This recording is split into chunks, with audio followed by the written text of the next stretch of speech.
சோதரம். நேசிக்கிற நல்ல பிதாவே, இந்த ஆசீர்வதிக்கப்பட்ட அற்புதமான இந்த காலவேளைக்காக ஜெபிக்கிறோம். தேவ கிருபையினாலும் இரக்கத்தினாலும் ஆண்டவரே, இந்த அருமையான நாளிலே சோதரம். ஹல்லேலூயா, ஹல்லேலூயா.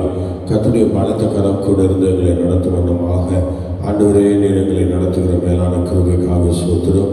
ஆண்டவரே, சோதரம் சோதரம். இந்த நாளில் தேவ சமூகத்தில் நீங்கள் அறிய வேண்டிய ஒருவர் என்கிற கால ஜெபத்திலே நாங்கள் வந்து கர்த்தரை மகிமைப்படுத்த எங்களுக்கு நீ பாராட்டின கிருபைக்காக சோதரம்.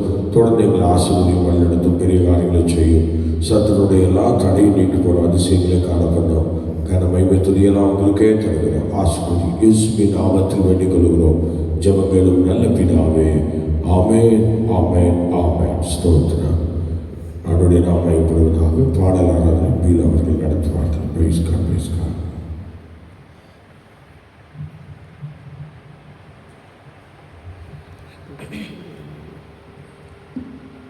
ஸ்தோத்திரம். நாம் தேவனை பாடி ஒரு நாமத்தை மகிமைப்படுத்துவோம். இந்த நாள் கர்த்தர் தந்த நாள், இதிலே களி கூர்ந்து மகிழ கடவோம். ஸ்தோத்திரம். அல்லேலூயா. ஸ்தோத்திரம், ஸ்தோத்திரம், ஸ்தோத்திரம். அது சீக்கிரத்தில் நீங்கிவிடும் இந்த லேசான உபத்திரவம், அது சீக்கிரத்தில் நீங்கிவிடும் இந்த லேசான உபத்திரவம். சோர்ந்து போகாதே, நீ சோர்ந்து போகாதே, சோர்ந்து போகாதே, நீ சோர்ந்து போகாதே. அது சீக்கிரத்தில் நீங்கிவிடும் இந்த லேசான உபத்திரவம், அது சீக்கிரத்தில் நீங்கிவிடும்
ஆதி சீக்கிரத்தில் நீங்கிவிடும் இந்த லேசான உபத்திரவம் சோர்ந்து போகாதே நீ சோர்ந்து போகாதே சோர்ந்து போகாதே நீ சோர்ந்து போகாதே ஆதி சீக்கிரத்தில் நீங்கிவிடும் இந்த லேசான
தேவ சமாதானம் ஒவ்வொருடைய இருதயத்தையும் ஆழக்கடவுது என்ற வார்த்தையின்படி ஒவ்வொருடைய இருதயத்தையும் சமாதானம் ஆளுநர் நாங்கள் ஒப்புக்கொடுக்கிறோம்.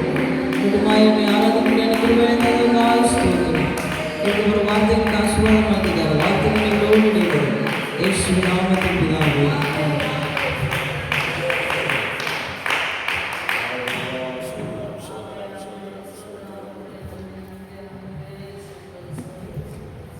அல்லேலூயா. சத்தமா சொல்லுவாங்களா?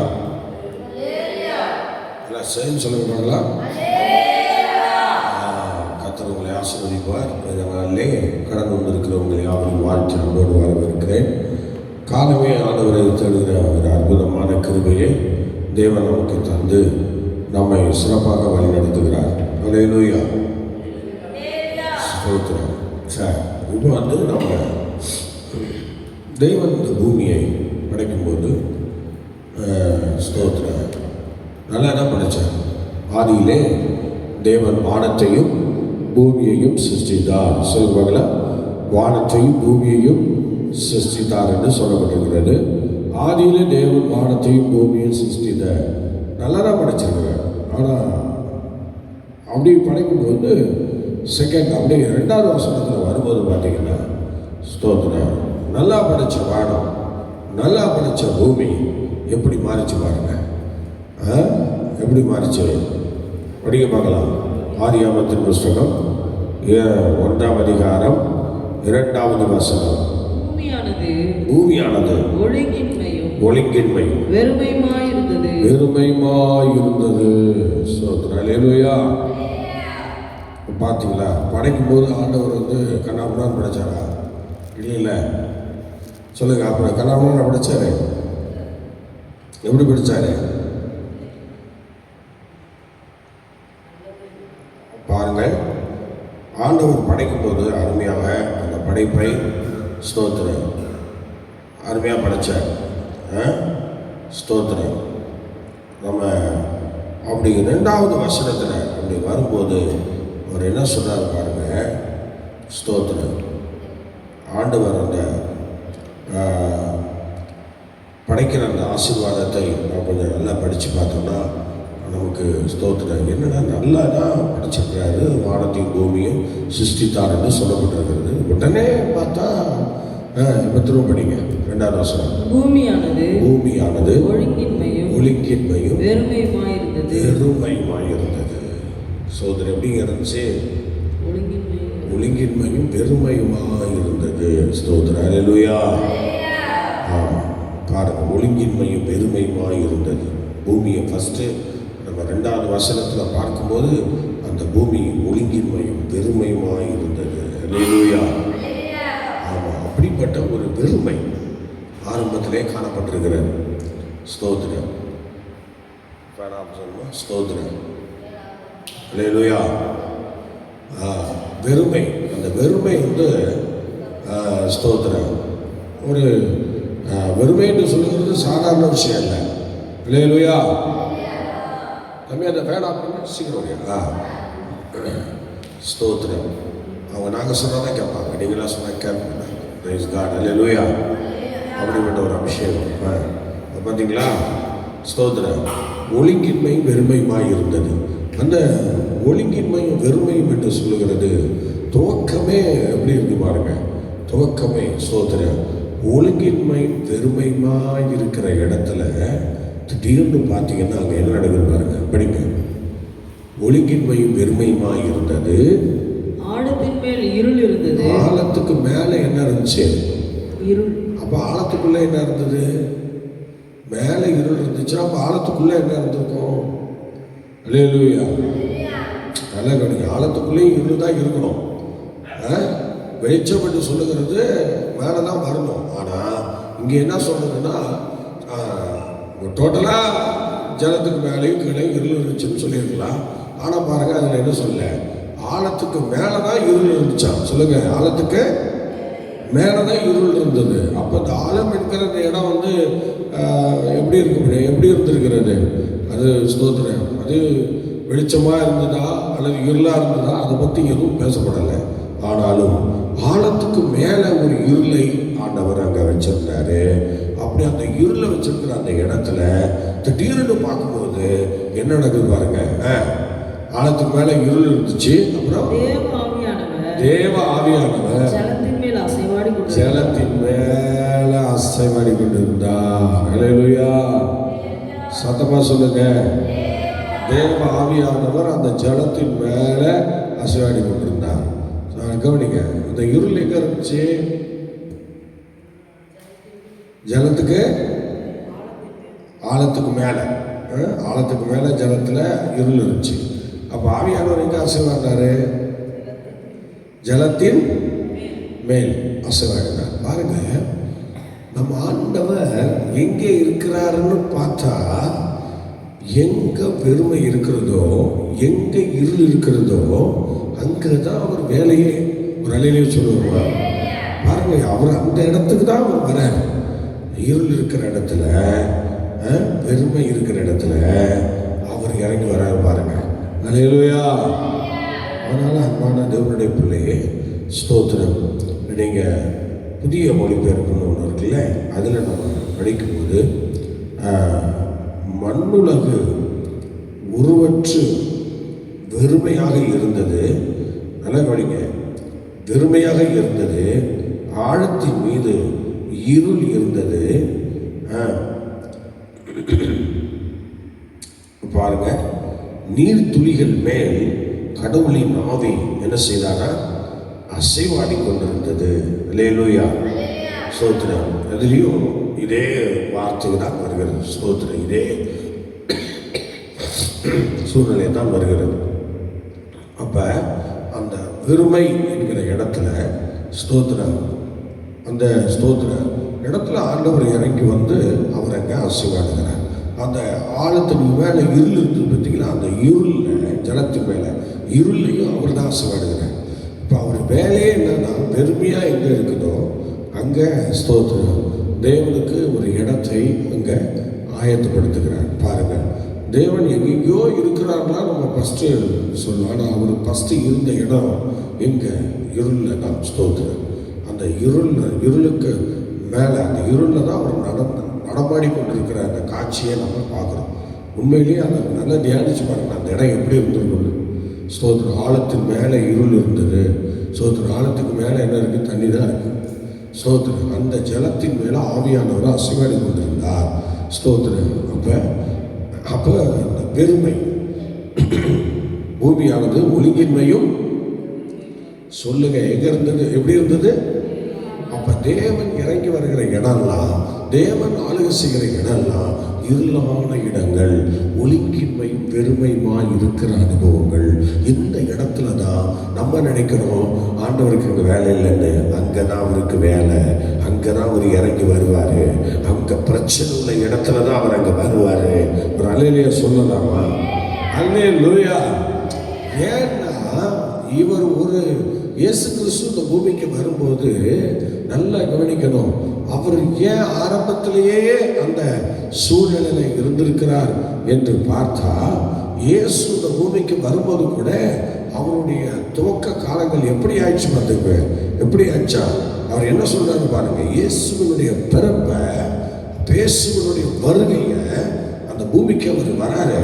பூமிக்கு அவர் வரும் பொழுது அதை என்னமா சொல்றாங்க பாருங்களேன், என்னமா சொல்றாங்க படிங்க. பிலிப்பியர் 2:7 படிங்களேன்.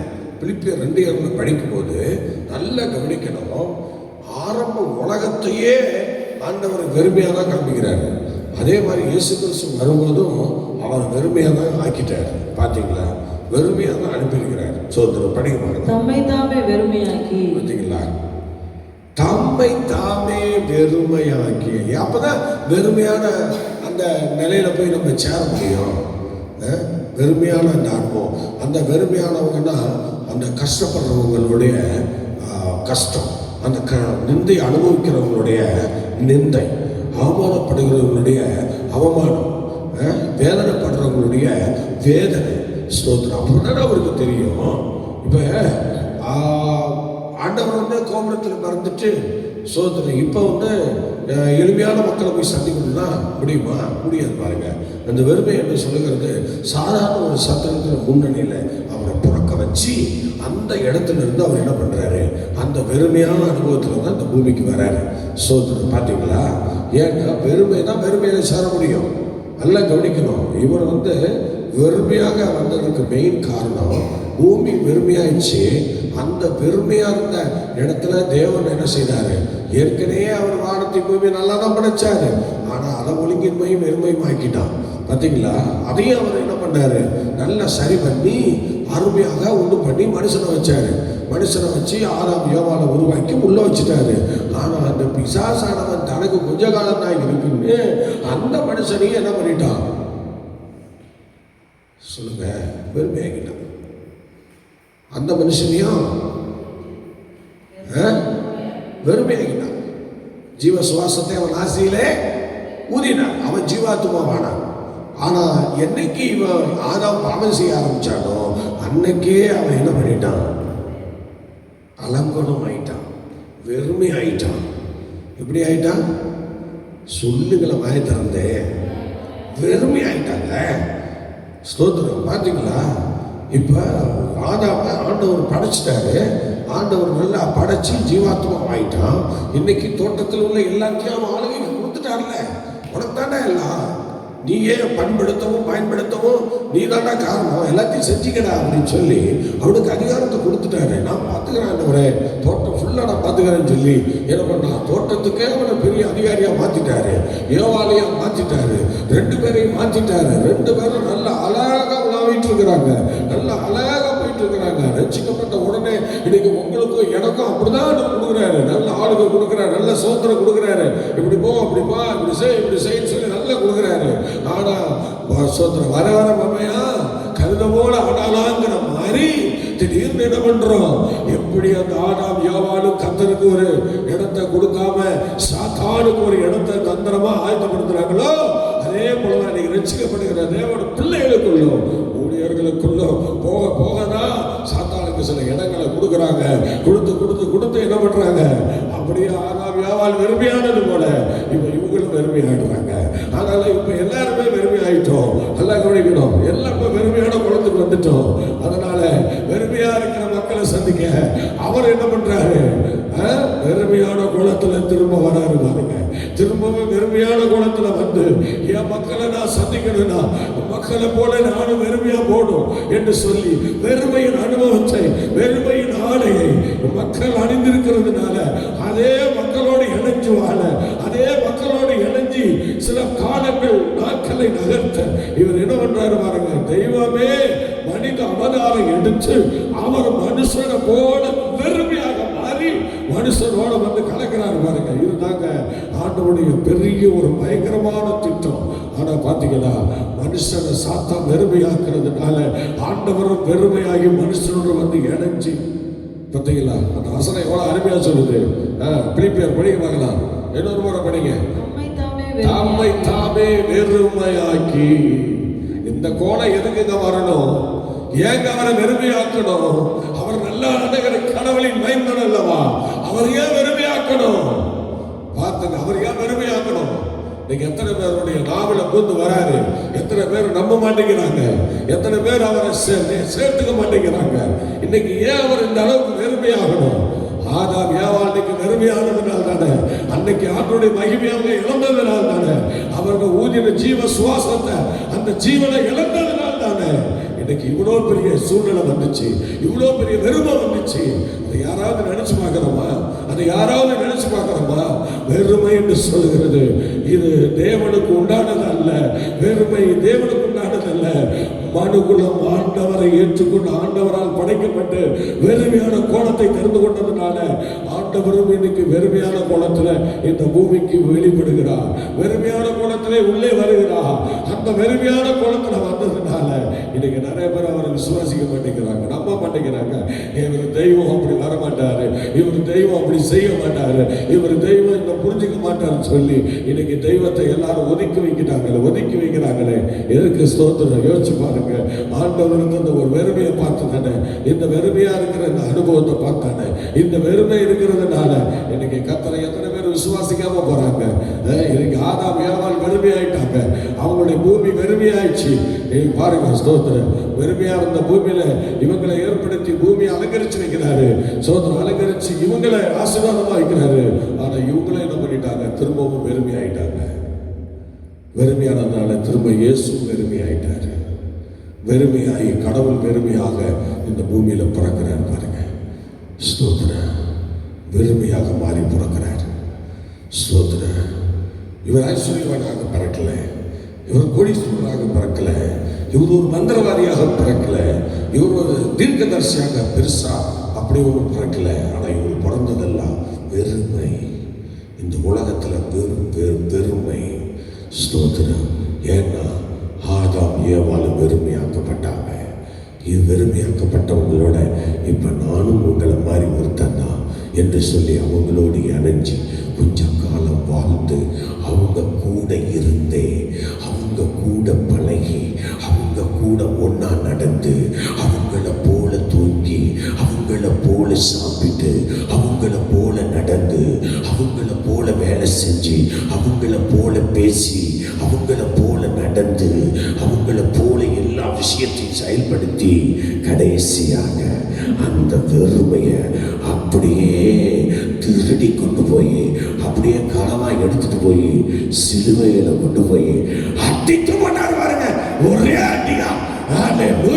33 வருஷம் ஆச்சுங்க. அந்த வெறுமையை மனுஷன் இருந்து எடுத்து அதை கொண்டு போய் சிலுவையில அடிக்க 33 வருஷம் ஆச்சுங்க. 33 வருஷம் அப்படியே எடுத்துக்கொண்டு போய் சிலுவையில அடிக்கிறாரு. பாருங்க, ஹalleluya. பிசாசு அலறா. இயேசு சிலுவையில ஜீவனை கொடுத்ததும் அந்த வெறுமைங்கிற ஆவி அலறுது, கதறுது. ஐயோ, என்ன அடிச்சுட்டானே, என்ன சிலுவையில அடிச்சுட்டானே. நான் வெறுமையா இருந்த உலகத்தை கெடுத்தேன், ஆதாமிய வலையும் கெடுத்தேன், அவனையும் வெறுமையாக்கினேன். இவன் கூட பழகி வெறுமையா வந்தான் பார்த்தா, என் கூட பழகி, எங்க ஆளுகளும் கூட பழகி, எங்க ஆளுகளும் கூட ஒன்னா இருக்கு, எங்க ஆளுகளுக்குள்ள சேர்த்து எப்படியோ வெறுமையை திருடி கொண்டு போய் சிலுவையில கொண்டு அடிச்சு விட்டானே. இனிமே எங்களால ஒருத்தரையும் வெறுமையாக்க முடியாது. இனிமே நாங்க யாரையும் வெறுமையாக்க முடியாது. ஏன்னா அடிமையின் ரூபம் எடுத்து, வெறுமையின் கோலம் எடுத்து இயேசு இறங்கினதுனால இனி ஒருவனும் வெறுமையாக்க முடியாது.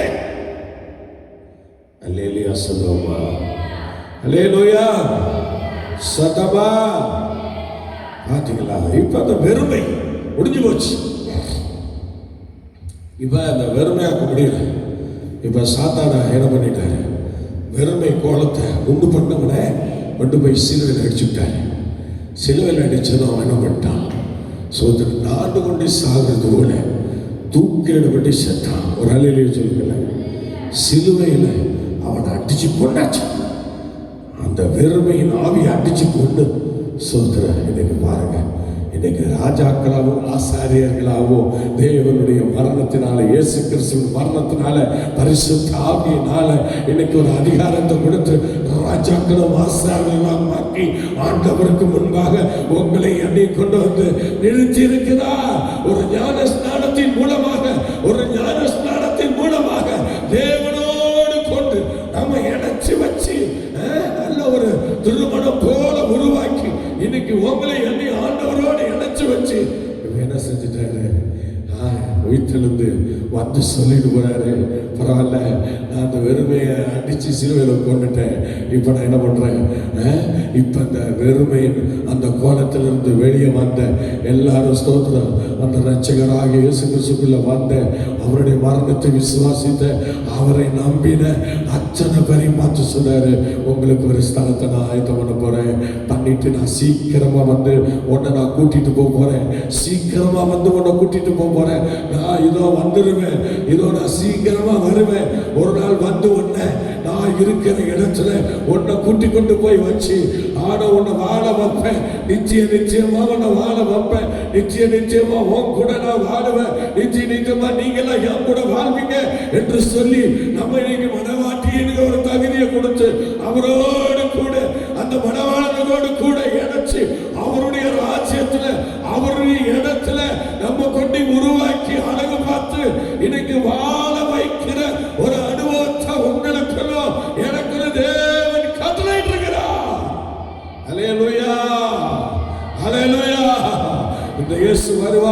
சீக்கிரமா வருவா.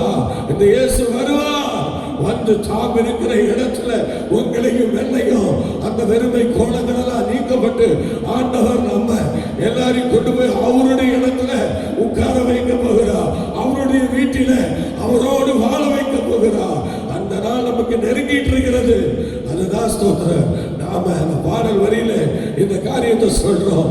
அந்த நாள் நெருங்குதே, அந்த நாள் நெருங்கி வருகிறதே, அந்த நாள் நெருங்குதே, அந்த நாள் நெருங்கி வருகிறதே.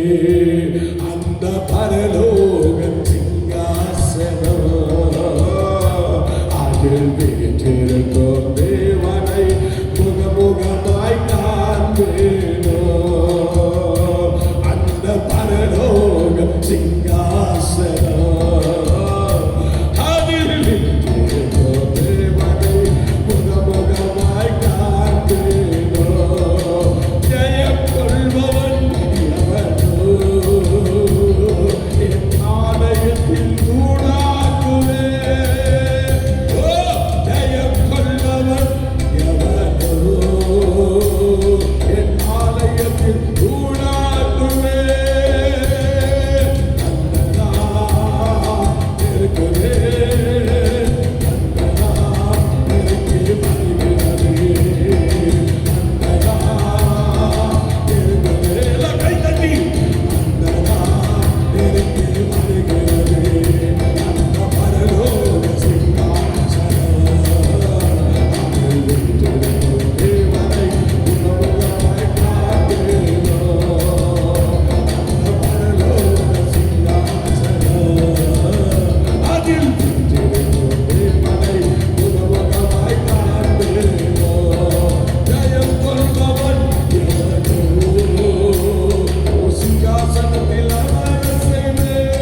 அந்த வெறுமையாய் காணப்பட்டவர்களை, அவர்களோடு இருந்து வெறுமையாக்கப்பட்ட நம்மை இன்னைக்கு கத்தர் பாருங்களேன், நம்மோடு கூட வந்து இணைஞ்சு நடந்து ஒன்றாக நடந்து ஒன்றாக செயல்பட்டு இன்றைக்கு அவனை கண்டறிஞ்சு, வெறுமை கோலத்தை கண்டறிஞ்சு அவனை இன்னைக்கு என்ன பண்ணிட்டாரு பாருங்க, கொண்டு போய் சிலுவையில் கொண்டு போட்டார். பார்த்தீங்களா?